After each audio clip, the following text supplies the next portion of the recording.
He climbed into the mountains and stumbled upon a huge abandoned house hanging directly beneath a cliff. The deeper he went inside, the more obvious it became. This place wasn't just forgotten. It was meant to stay hidden. Watch until the end. It's worth your time. Comment where you're watching from, and don't forget to subscribe. Pavel had never planned to spend his life chasing ghosts of unfinished dreams, but the longer he worked as a journalist, the more he realized that abandoned places held more truth than the polished stories people like to tell about themselves. He had covered factories frozen in time after bankruptcy, amusement parks that never welcomed a single visitor, and empty research centers where the last entry in the logbook said, "Equipment removed, lights off." Yet none of those places felt like the story he was waiting for, something big enough to lift him out of the plateau his career had quietly settled into. His channel had lost momentum. Views were shrinking. Sponsors hesitated. Even his most loyal subscribers began leaving comments like, "When will there be something real again?" Or, "Feels like you're just filming walls now." So when a plain brown envelope arrived in his mailbox, he didn't expect much from it.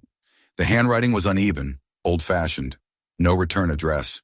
Inside was a folded tourist map, the glossy kind people bought at gas stations in the 90s. The paper had yellowed, and the folds were soft from use. Someone had circled a point deep in the mountain range and written a title in faded pencil, Sky Edge Hotel. There was no date, no explanation, only 3 words underneath. Look it up. It was the kind of message that could easily be a prank, but Pavel felt a pull the moment he saw it. His eyes scanned the map twice, then a third time, but the location didn't match anything he knew.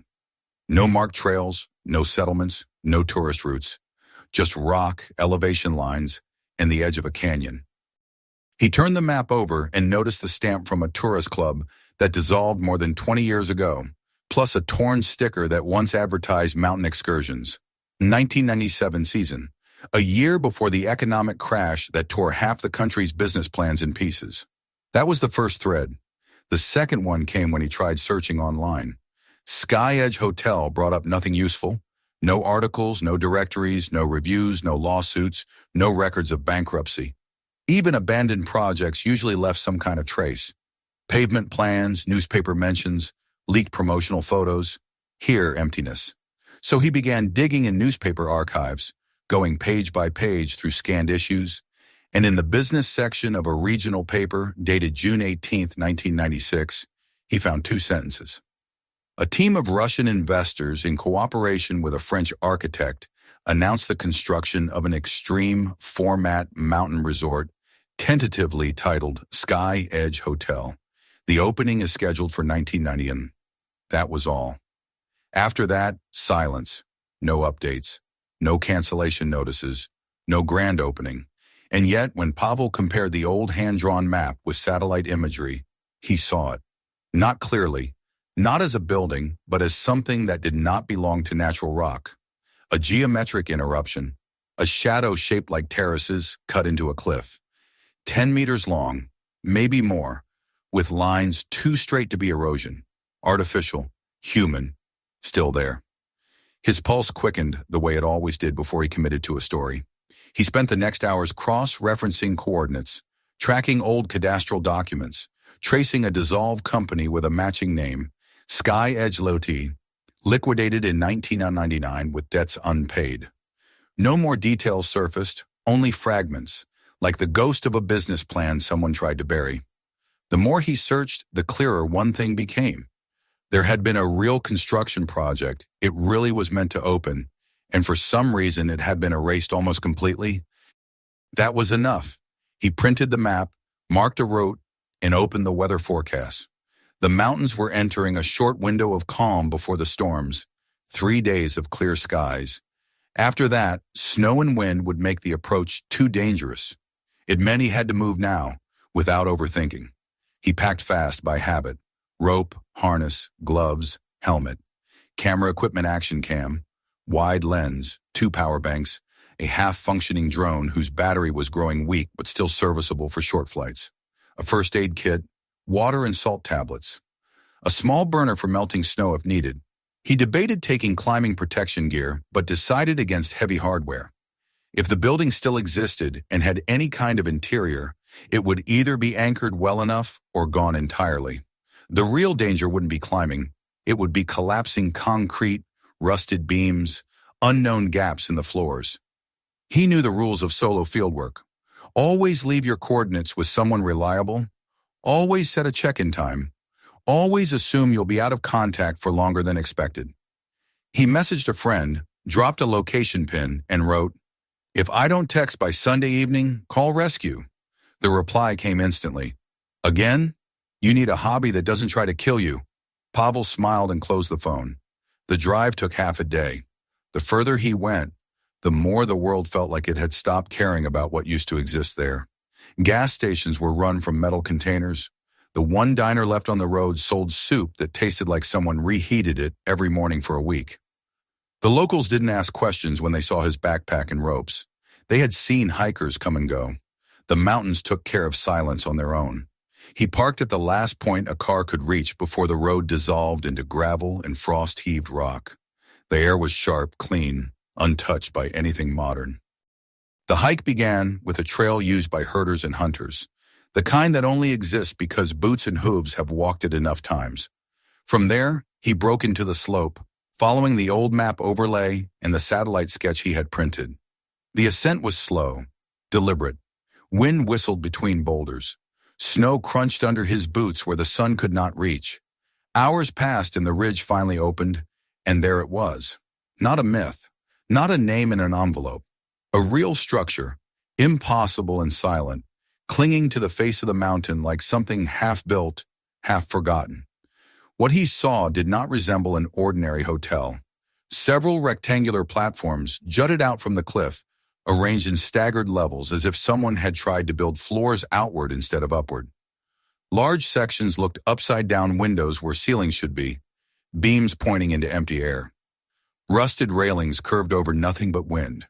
A wide stairway carved directly into the stone zigzagged toward the lowest platform, crumbling in sections but still recognizable as a route meant for people, not climbers. It was too large to be a temporary construction zone, too engineered to be a random ruin, too ambitious to be built without money, and yet too abandoned to have ever hosted a single guest. Pavel stood still for a long moment, letting the scale of it settle in. The project had been real. The dream had been real. Whatever had stopped it had done so mid-breath. The wind carried a metallic echo through the hollow spaces of the unfinished building. It sounded like breathing in a place that had no lungs left. Now he was close enough that there was no turning back. The story had already chosen him. He reached for the first stair and started the climb toward the forgotten hotel on the edge of the sky, unaware that everything he uncovered from this point on would force him to decide whether a ruined dream should remain buried or rise again.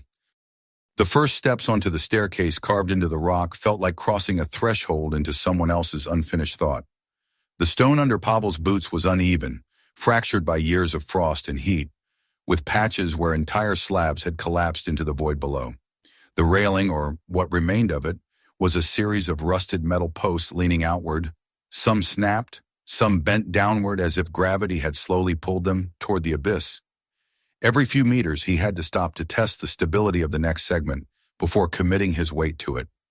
The staircase hadn't been made for climbers but for tourists, ordinary visitors who were meant to walk here in casual shoes, take photos, lean over railings and feel adrenaline from controlled danger, not real risk. That contrast alone said everything. Whoever designed this place believed it would one day host wealthy guests, not explorers decades later. The wind intensified the higher he climbed, funneling through the gaps in the unfinished structure.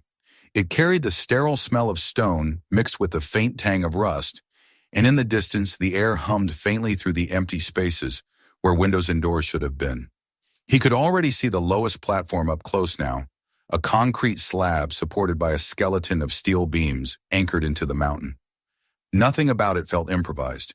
The angles were precise, the engineering deliberate. Someone had once cared about this place. Someone had signed blueprints, inspected bolts, paid contractors, and envisioned laughter and glasses clinking on a balcony over a 1,000-foot drop. Halfway up the staircase, Pavel noticed the first abandoned tool, an old bucket of sealing compound, the label eaten by weather, the contents hardened into a solid mass. A few steps higher, A toolbox lay open, its wrenches and bolts still inside, their chrome dulled. Not stolen, not removed, not cleaned out, simply left behind as if workers had gone home, expecting to return the next morning, and never did. That sensation grew stronger with every meter he ascended, an interrupted motion, a job with no ending. When he reached the first landing, he paused to breathe and scan the structure. From here, the strange architecture revealed itself more clearly. Instead of floors stacked one above the other, the building seemed to stretch outward horizontally, each section a balcony-like platform suspended over emptiness. Glass railings had once been planned but never installed. The mounting brackets were still visible, empty metal jaws waiting for a pane that never arrived. Some platforms appeared inverted, with what should have been ceilings made of decorative panels placed instead underfoot, while rough concrete, the intended floor, faced the sky. Pavel understood then what he had only guessed at from the documents he'd seen. The concept was not madness, but design. The hotel was meant to unsettle the senses, to give illusion of standing upside down, of walking on surfaces that defied instinct. Not dangerous by accident, but dangerous by intention. He stepped inside the first covered section, ducking under a broken metal frame where a door would have been. The interior was a raw corridor that ran parallel to the cliff, open on one side, rock on the other. The concrete walls were unfinished, the wiring conduits exposed, pipes bundled and capped. Yet beneath the dust lay signs that the space had never been meant to look like this. Plastic-wrapped slabs of polished marble leaned against the wall, labels still legible in Italian. Rolls of vinyl flooring sat untouched, tied with factory tape. In one corner, an entire crate of imported light fixtures stood unopened, the shipping manifest stapled to the side, not looted, not stripped for scrap, just stopped. The silence of the place felt less like abandonment than like a deep breath held for too long. He moved slowly through the passage, documenting, photographing, adjusting the camera for when he needed later footage. He knew that what mattered was not the visual shock of the ruin, but the accumulation of evidence. The brand of tiles, the dates on packaging, the construction manuals left in a plastic folder on the floor. Each one confirmed the same truth. Whoever financed this project spared no expense. It was meant to be luxurious, modern, unforgettable. Not a failed hostel, not a cheap lodge, but a destination with a vision. Further inside, he reached what must have been intended as an elevator shaft. A perfect rectangular void, smooth concrete walls rising upward through levels that no longer existed. There were no rails, no cables, no installed mechanisms, only placeholders. It was a vertical wound in the structure, a promise of movement between floors that had never been realized. He leaned over and pointed the camera down. The shaft didn't descend into the mountain but opened directly into the open air. Only the lowest beam prevented a fall straight into the canyon.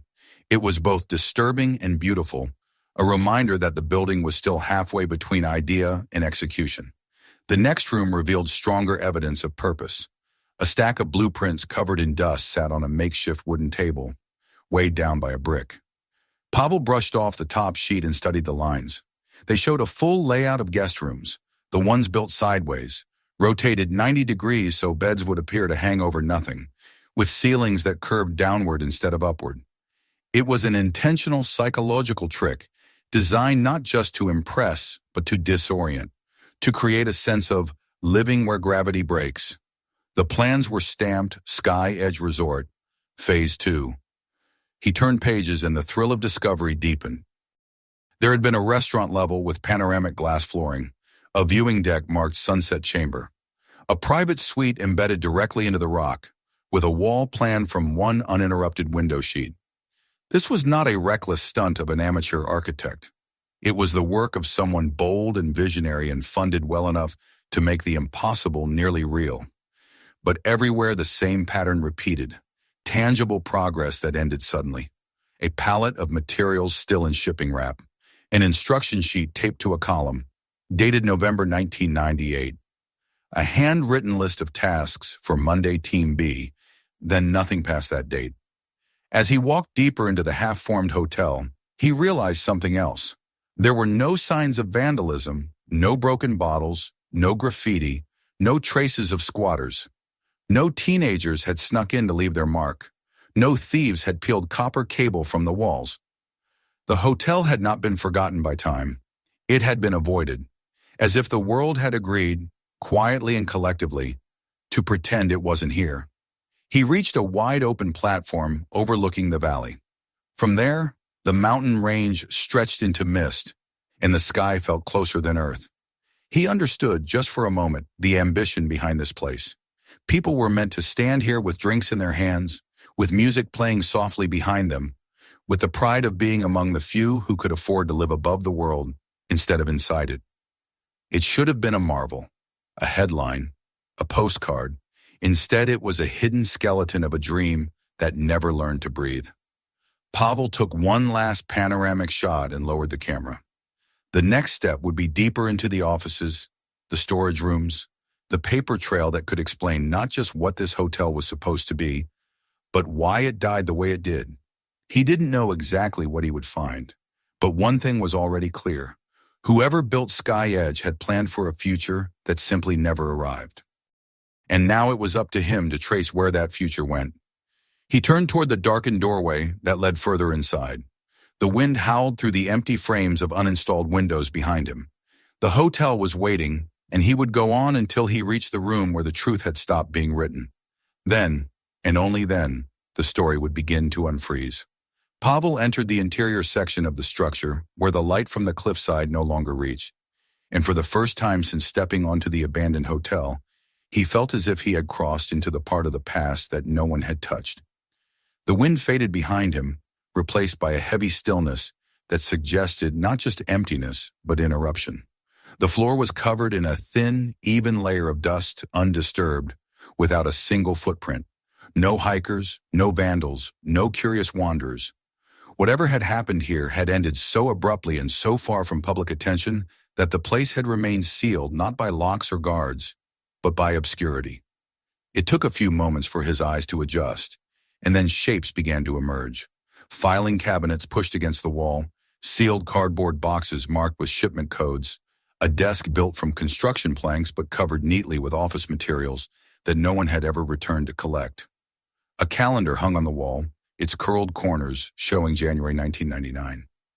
No dates crossed out, no pen marks, just a month frozen in time. The number that stood out most was the opening date printed in red at the top, May 1999, Sky Edge grand opening. Pavel felt the weight of that silence. So much planning, so much precision, so much certainty only to end in a blank room with a calendar that never got used. He opened the first box, tearing the brittle tape. Inside were promotional booklets, glossy and untouched. Sky Edge Resort, printed in English, French, and Russian, with a subtitle that read, "Live on the Edge of the World." The mock-up images showed a completed version of the complex glass floors, sunset terraces, champagne being poured in glasses held over a 1,000-meter drop. It looked unreal, cinematic, something meant to attract the kind of travelers who wanted danger packaged as luxury. Pavel flipped through page after page until he found the architect's rendering of the hotel from above. There, in crisp blueprint lines, was the same structure he had just walked through, but fully built, polished, glowing under evening lights. Every terrace completed, every platform glass-paneled, every room furnished, a dream finished on paper, never in stone. He set the booklet aside and turned his attention to the desk. Stacks of documents were arranged in careful piles: construction permits, contractor lists, shipping orders, and delivery invoices from Italy, Germany, and Turkey. Material after material stamped with dates between late 1996 and summer 1998. Nothing after that. The world had ended here sometime in the final quarter of that year. He found a binder labeled Architectural Phase 3 and opened it. The first pages contained conceptual text written in English. The signature was from a French architect whose name Pavel recognized faintly. The introduction described the vision behind the project, a luxury environment designed not to comfort, but to elevate, to give guests a controlled sense of fear while surrounding them with elegance. The architect wrote of human instinct colliding with beauty, of gravity as an emotional tool, of the privilege of standing above everything one is used to calling reality. It was both poetic and unflinching, the kind of language that could only come from a person confident enough to convince investors that danger was the most expensive commodity in the world. Attached behind the concept pages were thick technical drawings, each acrylic sheet stamped with precision notes. Pavel traced the lines with his fingers, load-bearing beams angled into the cliff, reinforced concrete layered over steel bones, anchor points drilled deep into solid mountain. Someone had done the math. Someone believed this place would stand for decades, not fall apart after being abandoned. Whatever stopped the project had nothing to do with engineering failure. He continued sorting through papers until he found a thick folder titled Financial Flow. Internal. Pages of budgets and scheduled transfers spilled out, all referencing stable, confident inflows of capital. Then past the middle of the stack, numbers began to shift. Figures were crossed out, payments delayed, material prices doubled, notes written in the margins, exchange rate risk now critical, and delay fine unavoidable if no second wire by October. He didn't need to guess what had happened. The year 1998 had wiped out entire fortunes in weeks. The national currency collapsed, banks folded, and foreign investors cut ties whenever they sensed trouble. A project this ambitious would not have survived long in that storm. The sudden end of paperwork, the abandoned materials, the tools left behind, all made sense now. It was not a slow death. It was a financial catastrophe that killed the project mid-breath. The final page in the stack was a typed memo sent to all departments on November 12, 1998. It contained only one line: suspend all non-essential operations until further notice. No signature, no follow-up. That explained silence, but not the complete disappearance of media reports, lawsuits, or official closure statements. Projects like this rarely vanished without someone trying to salvage, sue, or repurpose them. Something else had interrupted the usual process, either a failed attempt to hide losses or an agreement so private that no trace was meant to survive. He moved deeper into the room, opening the metal filing cabinet. Inside was a binder labeled Contracts, Foreign Partners.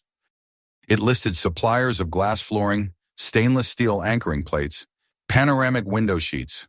All shipments marked received stopped in mid-1998.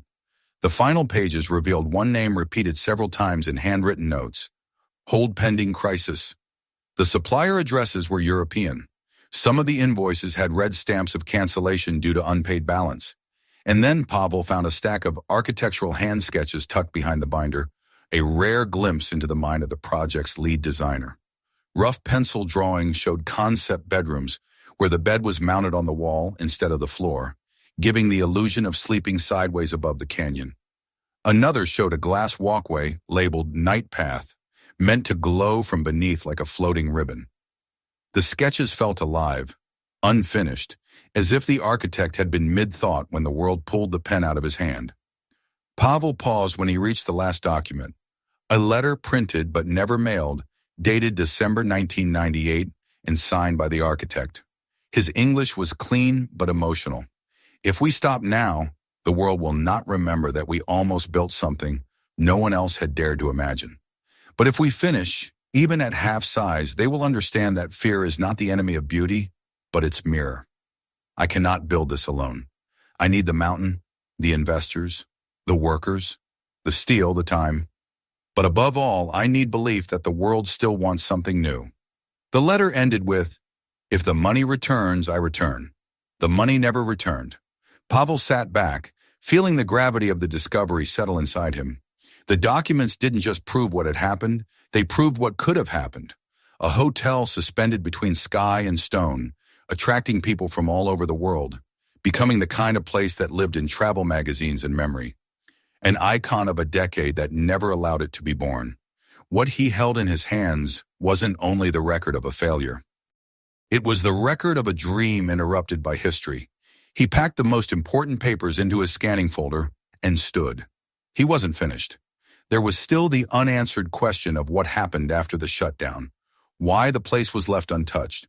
Why no one ever returned. Why no one tore it down, repurposed it, or looted it.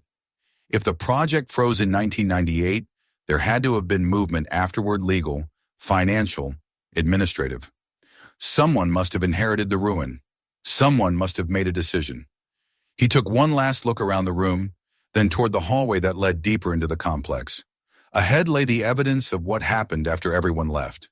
The part of the story that wasn't written in contracts and designs, but in abandonment. He turned on his headlamp and kept walking. The trail of the hotel's past was no longer about creation. It was now about disappearance. The corridor beyond the abandoned office felt different from the rest of the structure, not because of its architecture, but because of what it carried. The earlier rooms had been filled with anticipation, blueprints, possibilities, and ambition frozen mid-action. But here the air had changed. What lay ahead was not the story of how the hotel was built, but how it was left behind. If the previous rooms were about creation, these would be about erasure. Pavel moved slowly, headlamp sweeping across the walls. The dust here was thicker, untouched for years, yet the room he entered next bore unmistakable signs of one person's presence long after the workers and architects had gone. A folding cot stood in the corner. Military style, rusted at the hinges. Nearby lay a half-collapsed cardboard box with canned food, labels peeling from age, and next to it, a thermos, dented but upright, as if waiting to be refilled. Someone had stayed here, not during the construction, but after it had ended. On the metal desk lay a notebook, the only thing in the room not coated fully in dust because the top half had been left open. Pavel approached cautiously, as if he were stepping into a diary no one had intended to share. The handwriting was uneven, sometimes rushed, sometimes patient, as though the writer changed moods day by day. Every entry began with a date. The earliest one was from late 1999, almost a year after the financial collapse. The first lines read, "Still waiting for instructions. They said someone from the bank would come. No one came." The next pages told the story plainly. The man had been hired as a caretaker, left to guard the property while ownership was being resolved, a word repeated several times without definition. He wrote about patrols along the suspended walkways, sealing cracks before winter, chasing off mountain goats that wandered in during the night. But slowly, the tone of the entries changed. The food delivery stopped. The bank stopped responding to letters. The man wrote fewer practical notes and more personal confessions, as though speaking to the empty hotel itself. "I'm supposed to watch a place that was never alive," he wrote in one entry. "They told me someone would take over the project. Then they told me someone else would. Then they told me nothing at all." The winter of 2000 brought the first signs of resignation. He wrote about sleeping with his coat still on, because the heating system had never been installed. He counted winds by sound. Low howl for 40 km/h, sharp whistle for 60, full vibration of beams for anything above that. The final entries took a darker turn, not despairing but hollow. "There is no point staying, but there is also no point leaving. The world forgot this place, so maybe the place forgot the world." The notebook ended without goodbye, just a date, half-written, and a pen stroke trailing off the page. Pavel closed the journal and looked around the room again. There were no signs that anyone had followed the caretaker. The cot, the food, the thermos, the notebook, all suggested he had left quietly, taking only what he could carry. That meant the hotel had entered its next phase, not abandoned by force, but simply left to dissolve from memory. He checked the other containers nearby.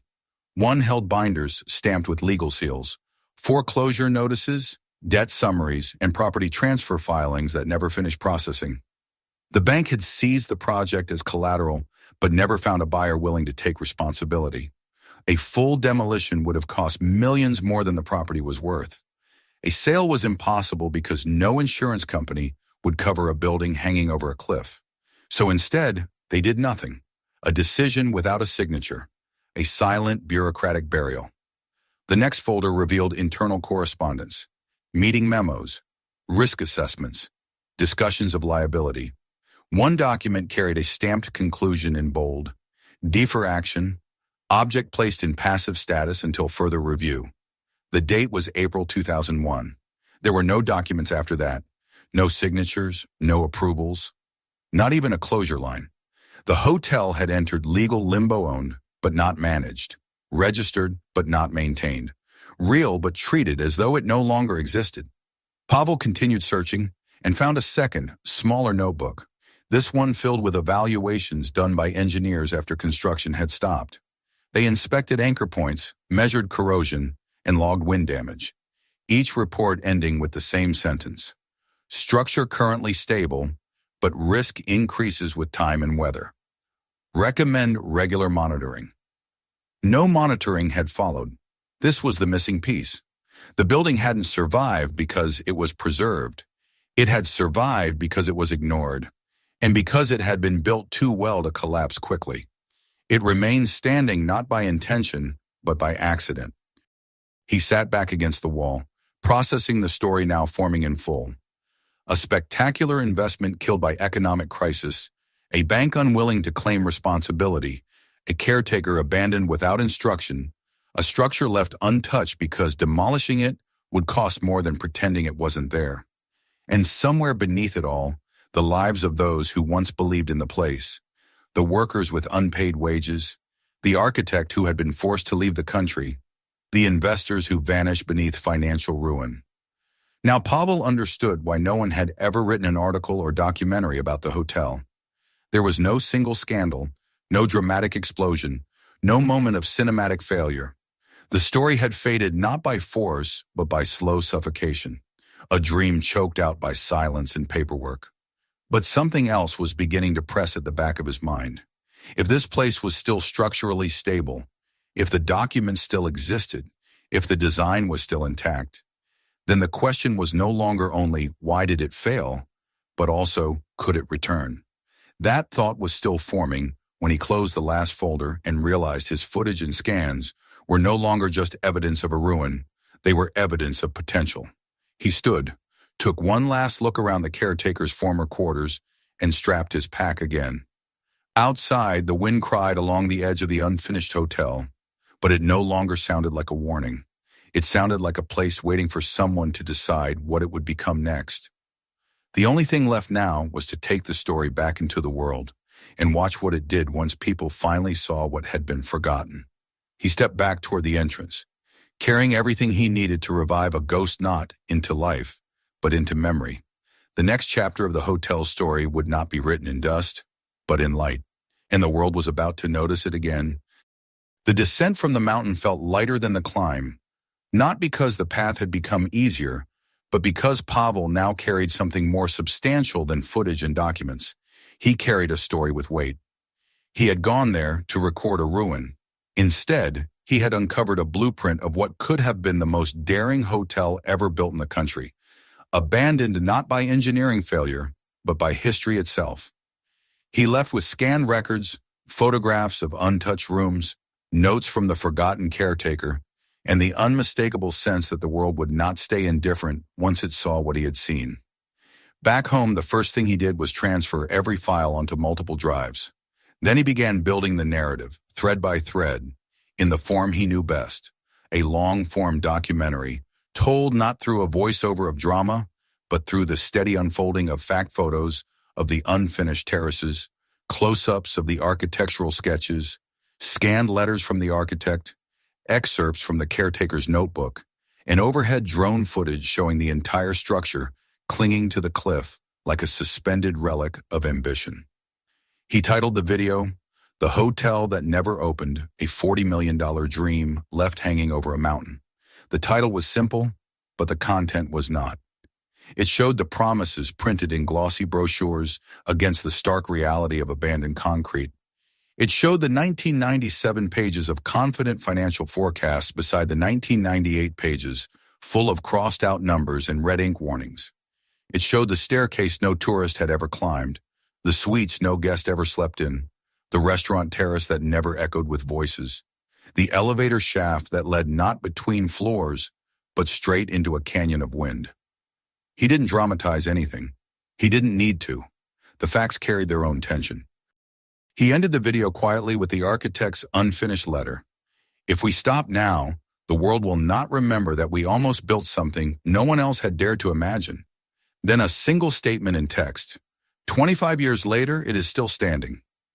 He uploaded the video and went to sleep, expecting a slow trickle of views, as was usual for the first night. He woke up to numbers that didn't feel real.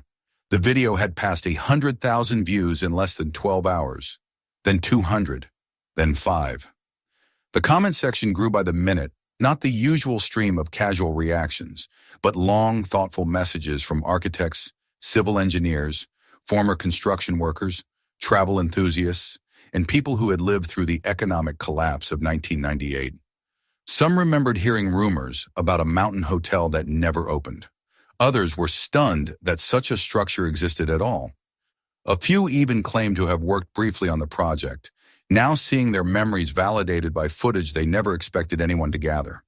Within 48 hours, the video passed 1 million views. News sites embedded it. Architecture forums translated it into 3 languages. A German magazine republished the blueprints Pavel had shown, calling it a lost masterpiece of 90s postmodern engineering. A French professor wrote to him, asking for all documents mentioning the architect, saying he had been considered ahead of his time, but commercially unlucky. A Turkish supplier reached out, recognizing the model of glass panels that were never delivered. Then came the emails he hadn't expected. A representative from a private architectural foundation asked whether the hotel could be stabilized and preserved as a site of historical value. A tourism development group wrote, asking for coordinates and permission to plan an expedition. A startup focused on experiential architecture sent a message proposing collaboration for a reconstruction feasibility study. And then, buried among the business-like inquiries, came a short email from someone claiming to be the granddaughter of one of the original investors. She said only, "My grandfather always said his biggest regret was a mountain he never got to finish. I thought he was speaking in metaphor. Now I know it was real." With each message, the idea grew stronger. The hotel no longer existed only as an abandoned structure. It now lived in public attention. The silence that had smothered it for decades was gone. But attention also has an opposite side. 3 days after the video went viral, Pavel received a formal email from a legal department representing the bank that still held ownership of the site. The message was polite in tone but unmistakably severe. It stated that the structure was private property, that unauthorized exploration was prohibited, and that publishing interior footage could be grounds for legal action. The letter ended with a request to remove all identifying location data and imagery that encourages trespassing. This time, Pavel did not feel intimidated. He responded with a curated list of scanned documents, proving the bank had abandoned the property without legal maintenance, the caretaker's notes showing negligence, and several structural reports noting that the hotel had never been officially closed to public registry, only forgotten. He then added a single sentence at the end of the reply, "If the bank does not intend to act, there are many who do." That was not a threat, it was a fact. The following week, an even larger shift happened. A well-known engineering YouTube channel posted a breakdown of Pavel's footage, calling the structure a miracle of load distribution and anchor design. They claimed the hotel could still be saved with modern reinforcement and opened either as a museum, a research site, or an ultra-limited tourist installation. 2 architecture universities contacted Pavel, asking permission to use the hotel as a case study in unfinished post-crisis design. Then came the first message that did more than speculate at proposed action. A consortium of investors, architects, and tourism specialists invited him to join an exploratory committee about the possible restoration, partial or full, of the Sky Edge project. They did not promise anything. They did not romanticize it. They asked for raw data, weather reports, remaining structural stability, risk profiles, and potential cultural impact. They wanted the truth first, the dream second. Pavel knew then that the story had already moved beyond him. He had started by trying to document a forgotten ruin. Now he was being asked whether he wanted to help shape what came next. He stared at the email for a long time, remembering the echoing wind through the unfinished platforms, the steel beams still gripping the mountain, the caretaker's fading lines in his notebook, the architect's letter full of unfinished hope. The hotel had waited 25 years for someone to return, and now the world was standing at the edge, deciding whether it should rise again. The next step was not about discovery anymore. It was about choice. and that choice would decide whether the Sky Edge Hotel remained a monument to failure or finally became what it was meant to be. Pavel took a breath, opened a new reply window, and began typing. The future of the hotel was no longer a question of whether it had value. The question now was whether anyone was brave enough to bring it back. The invitation to join the exploratory committee arrived without fanfare, but it carried the tone of something already in motion, something larger than a single video or a brief surge of online interest. Pavel read it twice, then a third time, trying to understand what he was being asked. Not to film, not to publish, not to expose. He had done all that already.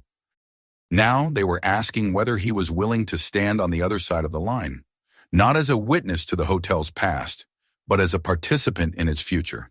He accepted the invitation, but not impulsively.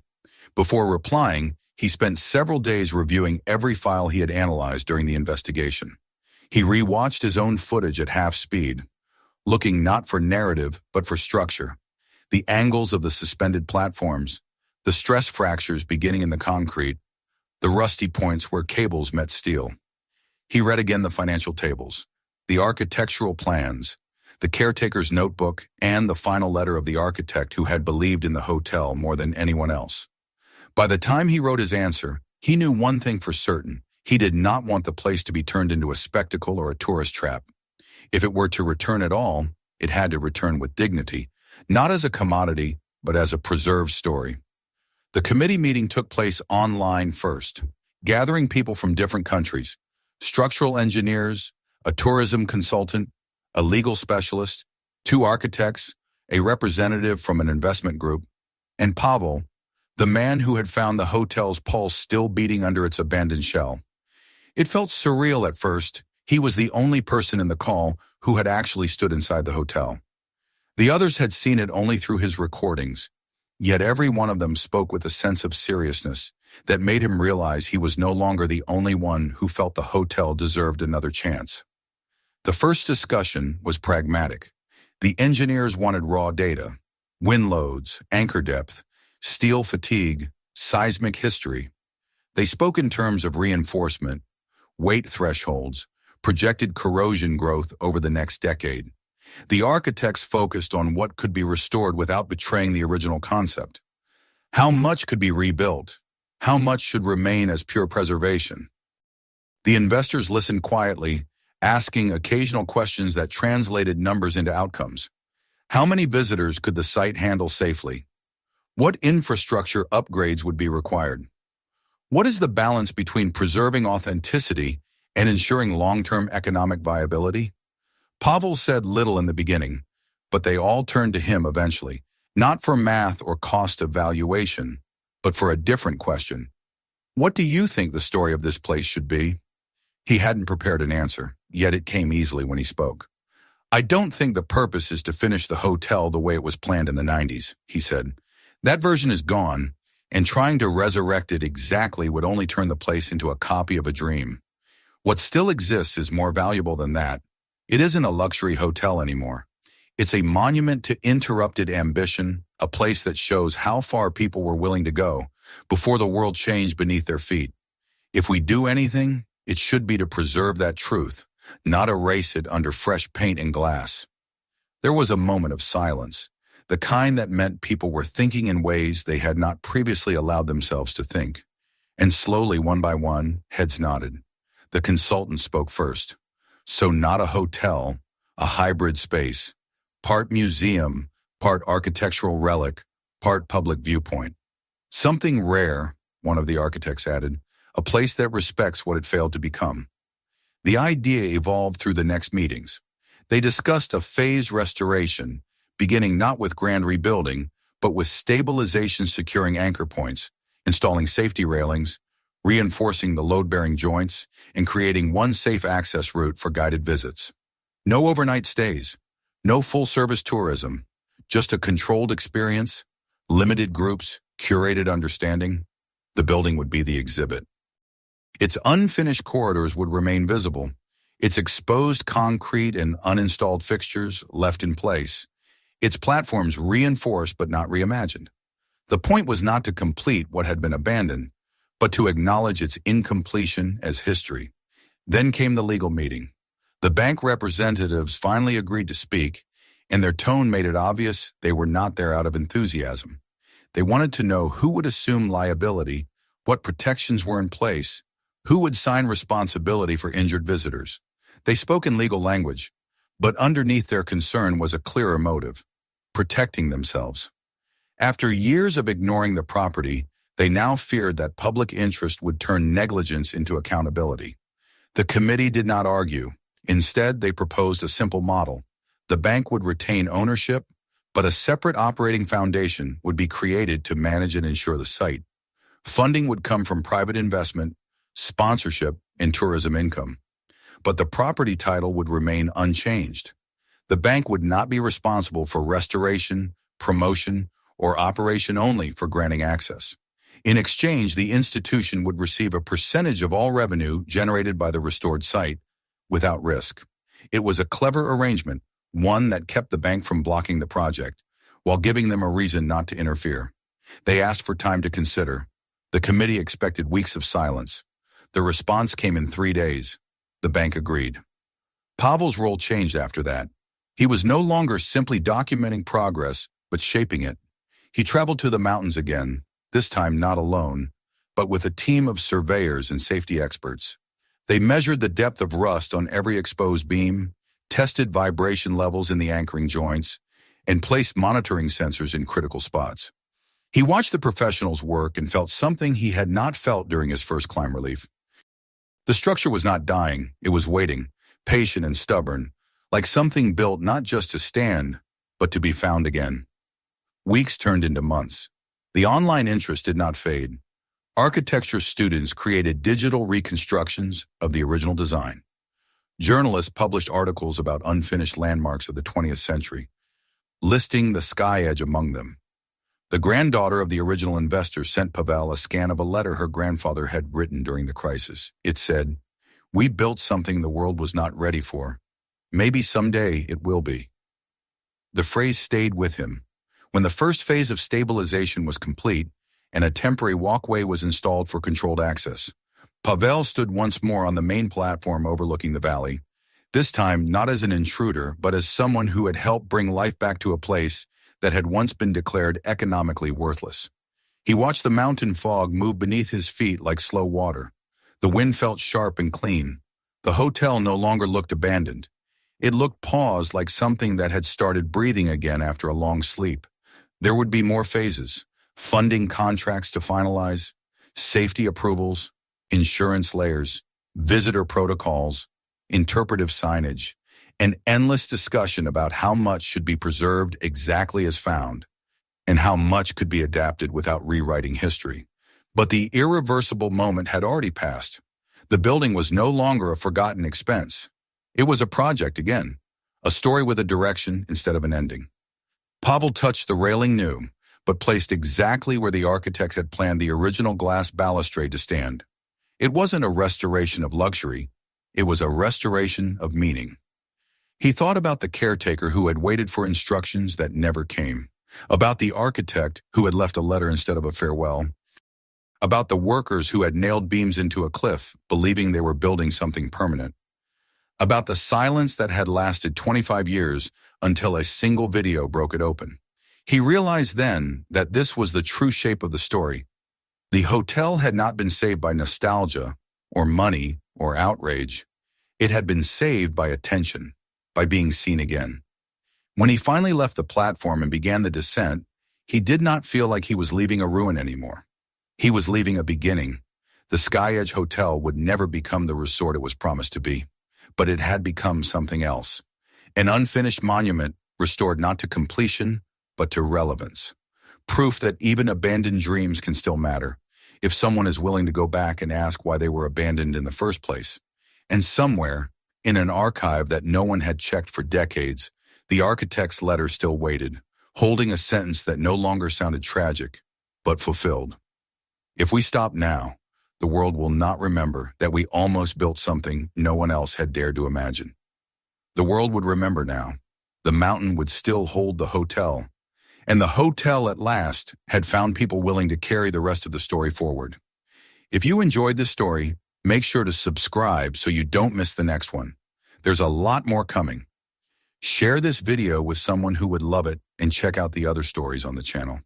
Thanks for watching. See you in the next video.